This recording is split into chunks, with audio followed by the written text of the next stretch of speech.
Okay, that was a nice 2 minutes. How's everyone? Good? Are we in the right place? Voices Made Mother? Yeah? Okay.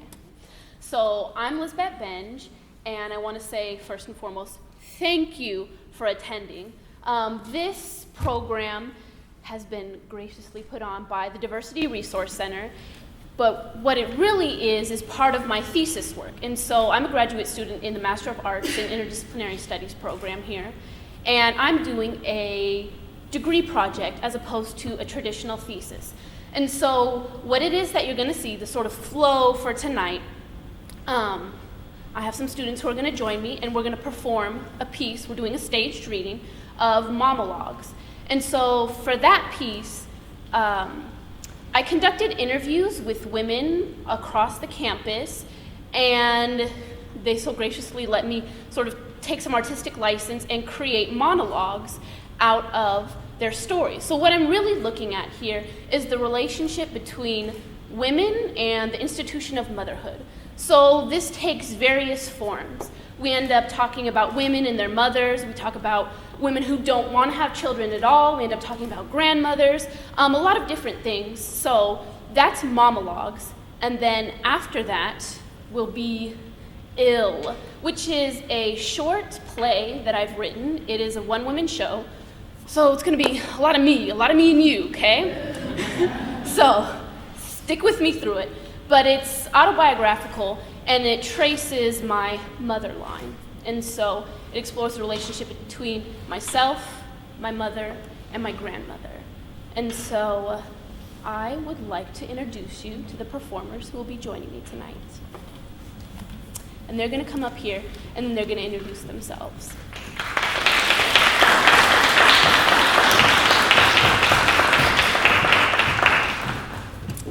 Good evening, everyone. My name is Shaquita Presley, and I'm double majoring here in ethnic studies and psychology, and I'm the single mother of one little girl. My name is Andrea Hughes. My major is the arts, media, culture in the literature track, and I just love my mother.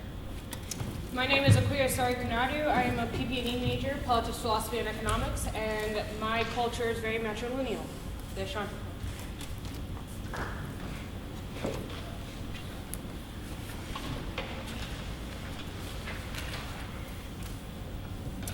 Monologues, oil and water. She's always there for her grandchildren. They play lovingly, enchanted by their grandmother's smile, a warm embrace, and the faintest whispering of "I love you." Animated and attentive to their needs, she's everything they need her to be. Deep down, I'm puzzled. I'm proud my stepmother has become that mothering figure that she could never be for me. It's as if something turned on inside of her as she saw her children's children before her. My mother left my father and I at the age of 2. It was difficult for my father, and so he remarried when I was 4. The woman he married, my stepmom, didn't have the capacity to deal with a stepchild. She was particularly curt with me because my grandparents spoiled me and they hated her. I see her now, only very briefly, and realize that she is to her grandchildren what my father's parents were to me. For me, motherhood is about raising your children in a healthy way. A mother helps her kids to be happy, healthy, and successful.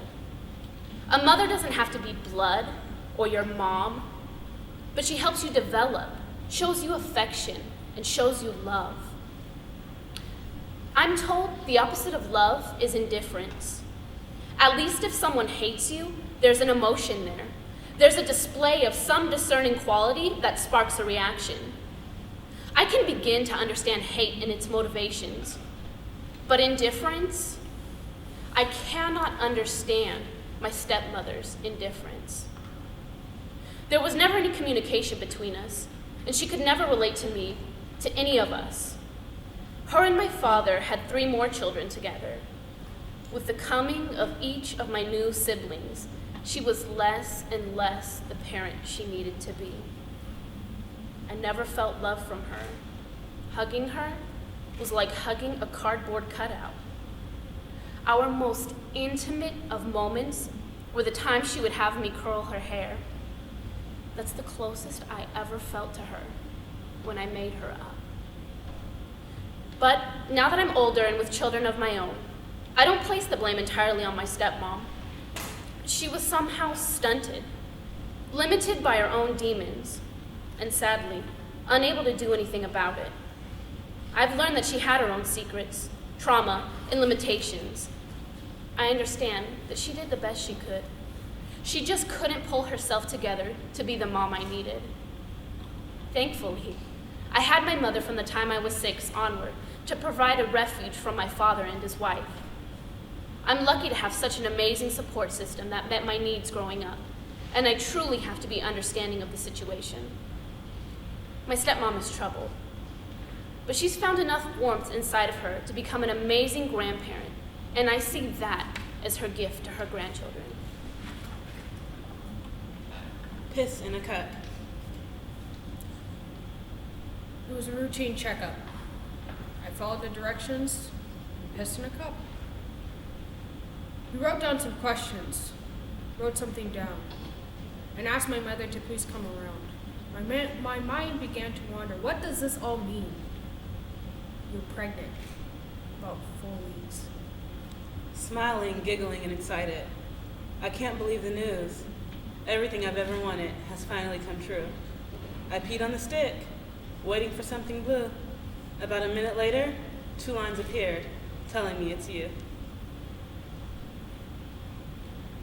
I'm in utter shock. How could this be? It was just one time. It was just a rebound. There's a mistake, obvious. I left the room to join my mom, now waiting in the car. I broke down crying, fearful of punishment by far worst I'll ever receive. I might still be young, 17 no less, but I'm happy and I have been blessed to be chosen to carry this life inside of me. Luckily, I have support and the love of family to guide me as I welcome my baby into this world. My mom stayed silent and finally muttered an, "Oh shit." Yep, I'm pregnant. My heart sunk as it crossed my mind. How I must seem so unfit to parent, to make a good choice, to take my life into my own hands now. She asked if I wanted to tell my dad. I didn't know how he would react. I'll have to start making preparations, scheduling appointments, and trying to avoid unnecessary complications. No lunch meat, caffeine, or fish with high mercury levels. I must be diligent, though, because my body is a vessel. For the surprise that awaits in the next 9 months, wow, it really couldn't come soon enough. I was surprised by her silent support. She never told me, keep it, adoption, think about abortion. But I could feel it. It was making weird things happen. I was sick in the mornings, my body started to fatten. Things were already changing and I needed a concrete plan. I felt hopeless, young, and scared as if I were less than. I found out some great news. My friend, she's pregnant too. I think we were both about 11 weeks along. Can you believe it? We'll be moms before too long. This isn't my plan for life. You deserve so much more than I can give you, that's for sure. You're finally here. I won't let anything happen to you, my dear. I promise myself to you from this day on to give you the world because I am your mom. Goodbye. Hello. I am proud to be my mother. I am a part of the privileged middle class. My story is probably boring and rife with, stereotypical problems. But I would say that my relationship with my mom is very interesting and rather contentious. She is an absolute perfectionist, very rigid, but sensitive. My mom had lots of expectations for us kids. She was the enforcer and the disciplinarian. She was the type of woman who would assume things and take things very personally, often the wrong way. With others, she would often go out of her way to be helpful. She was patient and took the time to try and understand where the person was coming from. She worked full-time as an educator, focused on special ed. I never really saw her patience and compassion, but it was most certainly there. We always, and I mean always, butted heads as a team. From 12 to 18, it was incredibly difficult for us to get along with one another. It was really hard then because I always felt as though I couldn't do anything right. After high school, I won a year solo Rotary trip to France. During this time, I finally was alone and realized how lucky I was to have such an excellent mom. I was able to begin empathizing with my mom, and I could see how overwhelmed she must have felt all that time as I was growing up. She was always there for my sister and I, in every way. My mom was always supportive of our decisions, even if they were the wrong ones. She never forgot any of our events, appointments, or engagements. She was active in the community, and she even made us lunch every single day. I hear all the time how I am so much like my mother. At 16, I would have actively resisted the label of being like my mom. But now, I wear being like my mom as a badge of honor. I can now fully see my mother for who she is, damn near a martyr. She really gives people everything. I am proud to be my mother. Like a wild horse. I was adopted, beaten, abused, and taken for granted. I was adopted at 2 to less than a perfect household. I was shy at school, always trying to mask the blemishes rearing their ugly heads. I was a good liar. I had to be. The teachers could never find out what was happening at home. I was grateful for the 2 lunch ladies, Margie and Edna, for taking me under their wing. I was burnt by my mom. Cigarette burns all up and down my legs. I couldn't stay with her. I was holding it all in. I had to be perfect and strong. I couldn't cry because if I let her break my spirit, I felt like I would die. I was a runaway. I left the house at 14 and hitchhiked to my mom's friend's house. She fought for me, and I was placed in foster care. I was determined to go. I was in a group home at the time and decided that was it. I ran away at 16 and found myself with a 21-year-old man. I was used to being abused. It only made sense that I ended up in those types of relationships. I was 7 months pregnant and he beat me. He punched and kicked. I was scared to death. At 16, I didn't know anything. My stomach hurt. It ached so badly. I sat on the toilet and cried out in fear as a dark blue wind began to descend from my body. I was screaming for help and no one was coming. I thought my insides were falling out. He hit me so hard. I knew I was going to die. Finally, the fire department came and helped deliver my son. He was so tiny. I followed him to the hospital where he died that following day. What a precious gift he was. I got to place my hand in his and feel the whole of his hand curl around my finger. After that, I became catatonic, and a couple of months later, I was expecting another. This time around, I would be a single mom, and nature would give me 25 years now, not hours, with my son. I did everything I could for him, but he still ended up with the wrong crowd. He lost his life to drugs, and once more, I laid my dear son to rest. There are only so many things one can do to make loss more bearable. I would pray. I had to go on. There was no other choice. I had to be brave for myself because nobody else would be. I am compelled to help others because of the profound loss I endured. You just have to keep going. I pictured myself at my own funeral. Who would be there? What would they say? Would I be buried in a box or burned into a tin can? I thought about in the deep recesses of my mind, but my own death was never an option. School saved me. Education is the best thing I've ever done. I lived in a cemetery for 9 days as I waited for my financial aid check to come. Even though it is hard, it is where I feel valued, appreciated, acknowledged, and alive. I am funny, smart, dedicated, persevering, and I love to cook.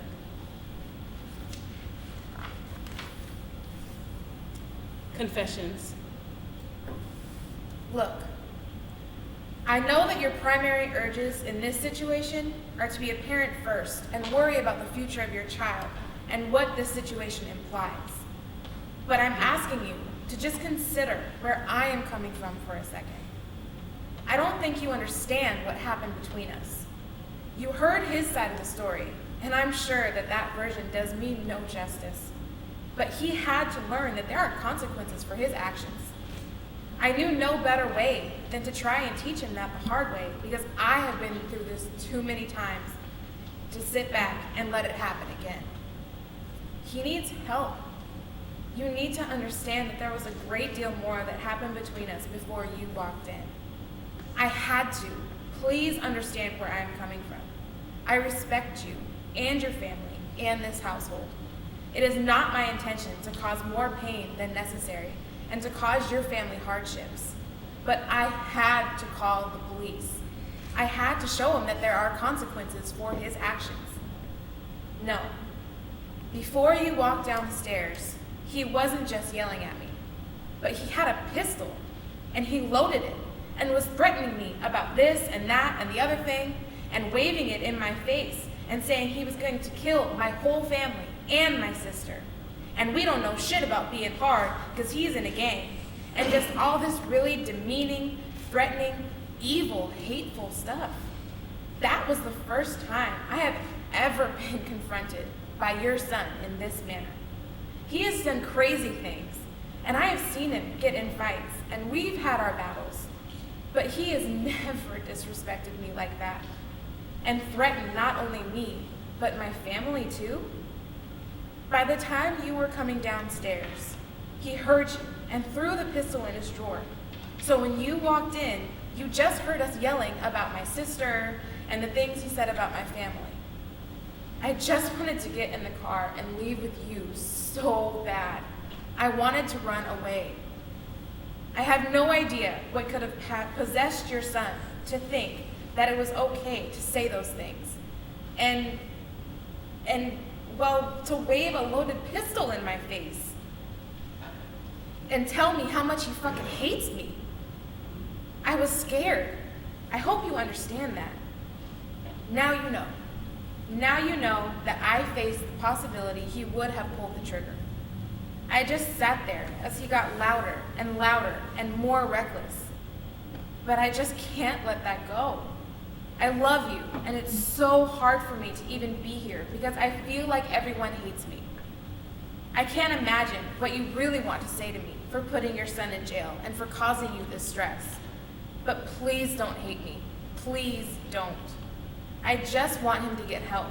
He is so depressed. I just can't live my life around that or around him anymore. He was my best friend, and I love him as a person.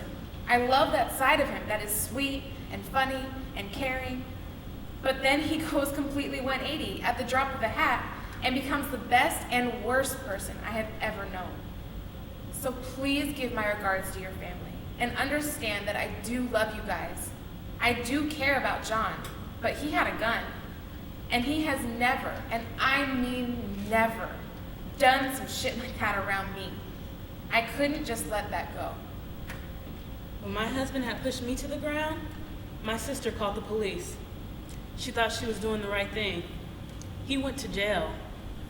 I had to refinance my house so I could pay his bail. And I'm still working on putting that money back into our pockets. You can tell me all of this and you can tell me you were scared, but I still don't understand. You don't do that to someone you love, someone who you have grown up with. You don't do this to us. When you know we have so many problems, please just leave us alone.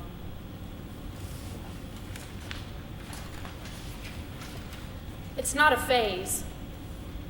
A mom is any human being who takes sole responsibility of another living thing.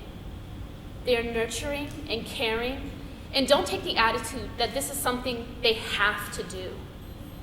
Motherhood is acting selflessly for others, selfless out of care for other people. I do think mothering is unappreciated. There's not enough emphasis and appreciation for women who are mothers. I don't ever want to have children. My own mother loathed me for a long time. I thought she was amazing and strong when I was younger. But around 12 or 13, I realized that wasn't the full picture. My mom was really depressed and took a lot of pills. She went to therapy and kept a journal. Being young and stupid, I went through my mother's journal. I came across an entry where she wrote about how much she regretted ever having me. My mom was in college when she had me. She had to give up everything. She always compares me to my older sister, who she got pregnant with at 13. Since then, my mom has been a jaded person. My mom's second husband was extremely abusive toward me and my two younger brothers. He was just absolute shit. My junior year of high school, Child Protective Services visited me at school and inquired about what was going on at home. I lied to them. I grew up in that moment because I had to forgive my parents. Through it all, my mom deserves someone to love her. I can't walk around harboring that hatred towards her. We have a sort of working relationship. We don't talk about things if she's not happy, and we don't ever go in depth about things. I still can't talk about the abuse with my mother or her own past. So long as we abide by these rules, we can tolerate one another. I expect something so much bigger and greater for myself. I'm supposed to do great things with my life, and children stifle that. I feel like it's the easy way to just have kids and live that stereotypical life. I have a bigger calling than just touching the lives of 1 or 2 kids. I want to change children's lives on a global scale. My passion is for all kids to have access to education in order to have the lives that they dream of.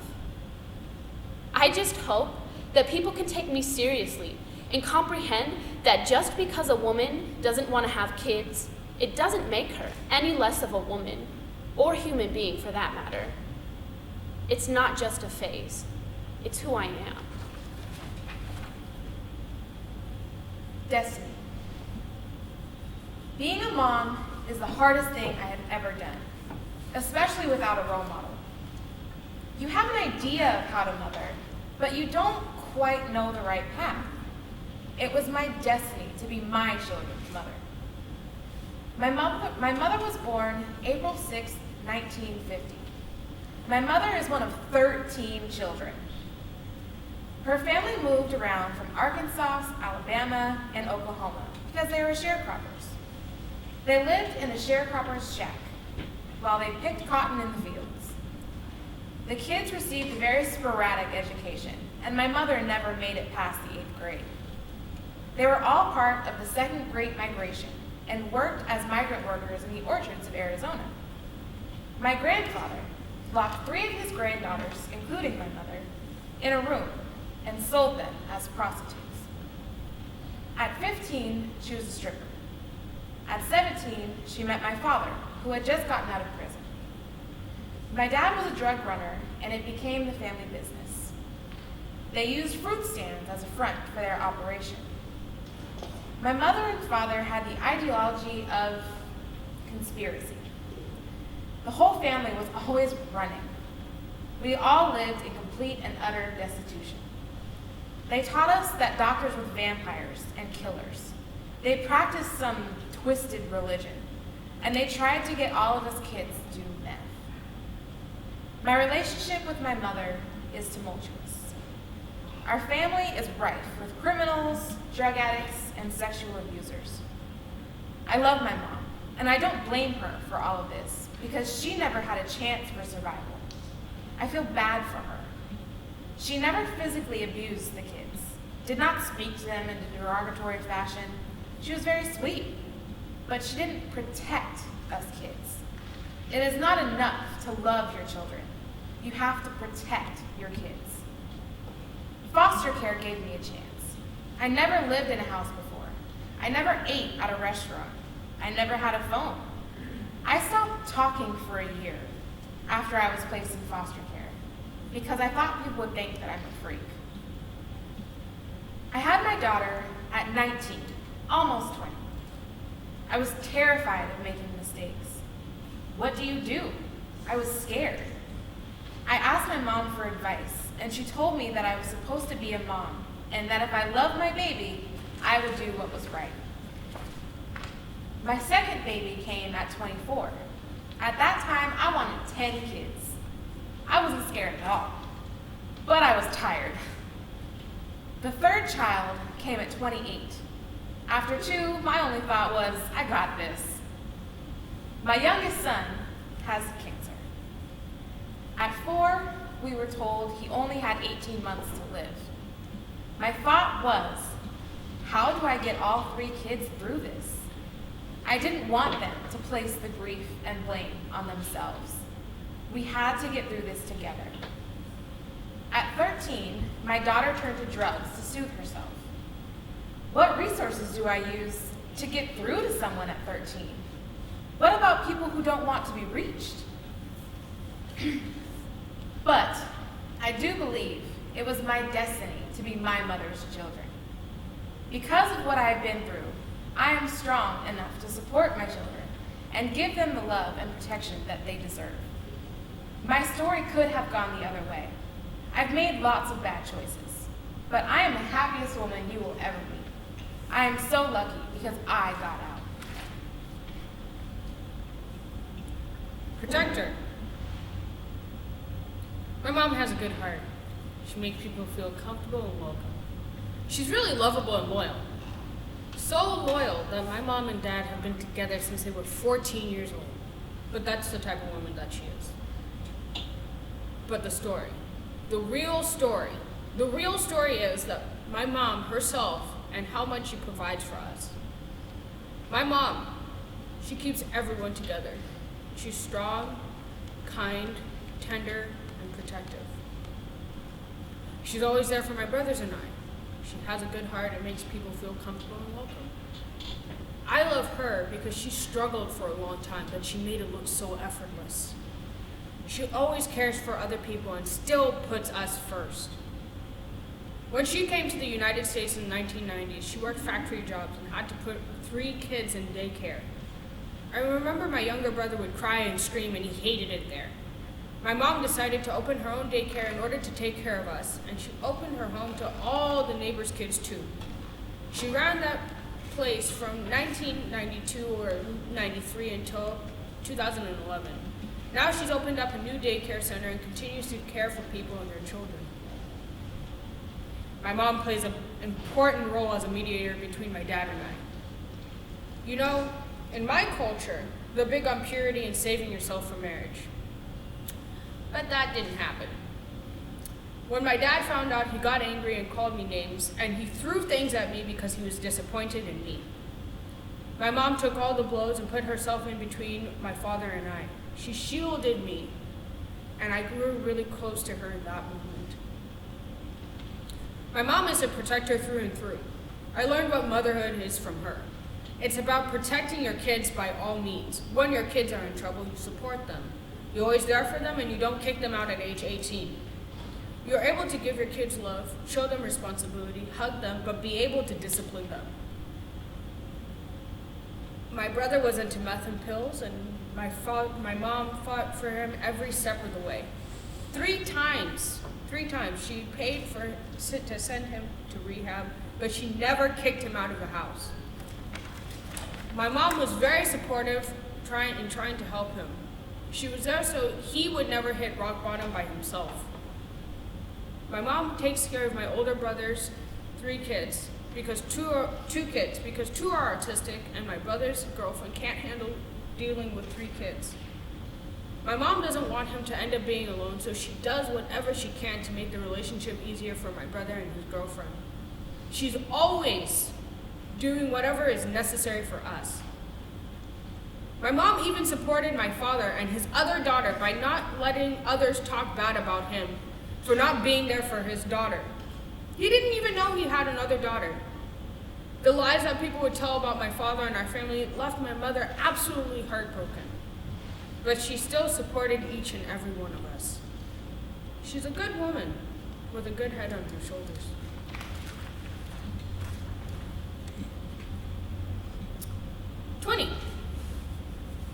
What if you were a single mom expecting your 3rd child?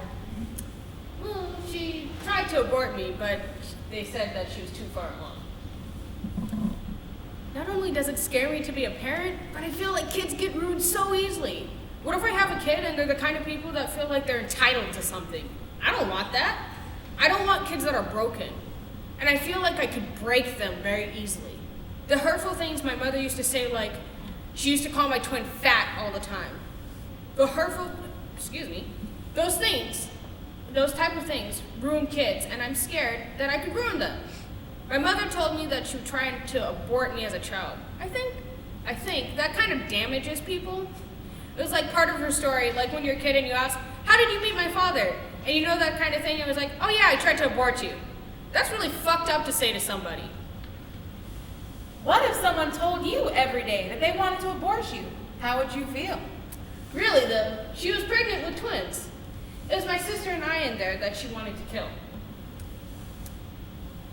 Being a twin, you develop that kind of bond with someone that you don't have with anyone else. You don't ever have a best friend growing up because the person you're close with or the person who knows the most about you is your twin. I fought that, and so did she when we were growing up until we were about 16, 17, and we spent most of our time together, and we developed a bond that is deeply profound. You sit down with both of us, and we have the same mannerisms, we get the same jokes. It's just somebody who gets you completely. My mother let us be who we are individually. She never dressed us alike or encouraged us to do the same things. But you know, when she called us, it was always, hey twins. She still mixes up our names when she talks to us on the phone because it was always twins or girls. My older sister, who was 3 years older than us, always felt left out. And because of that, my mom sort of babied her. You could tell she played favorites on my older sister. She still does. What if the person who is supposed to devote themselves to you and your betterment can't move past themselves? She has a way of re-entering herself and her experiences in every conversation. I was getting a scholarship from the hospital out in Forks because I was going to school for physical therapy at the time. And my mom was like, oh yeah, you're getting a scholarship. Let's go out there and spend the day and talk to people. It'll be awesome. So I go out there and we start talking about the scholarship and what my plans are, and they get into this conversation about my mom being a nurse and chemical dependency counselor, and she just brings it all back to herself. We sit there and talk for an hour about her, after only talking about me for 15 minutes. She does this sort of thing all the time. My last birthday, she came into my work. My husband was in Afghanistan, my sister had booked a trip to Israel because my father is Jewish and we get a birthright trip. So she booked it the same week as our birthday.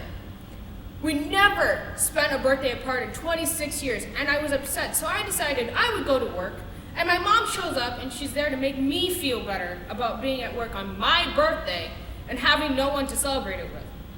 So she goes in, and I'm bartending, and a girl comes up from work and goes up to her and says, oh, you're Serena's mom.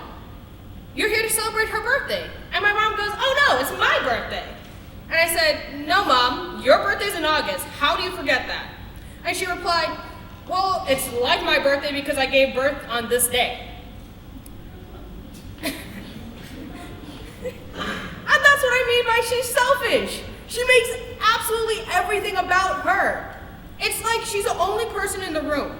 I really think she has to live her life through her kids and through other people because she didn't get to do the same things I did when I was growing up. She didn't go to college and she didn't get married. What if the person who birthed you never felt like your mom growing up? From the time I was 12 to about 17 and a half, she was in a long-term relationship with this guy, and she was at his house 99% of the time, and she would only come home one weekend every month. She was only there to stock the fridge and then leave. My mom tried to come back into my life and boss me around and do things like, oh, I'm your mother, so you're gonna listen to me. And I said, well, no, bitch, you haven't been in my life, so no. I don't have a good relationship with mothers. My mom never wanted me, and my grandmother, she wasn't my real grandmother.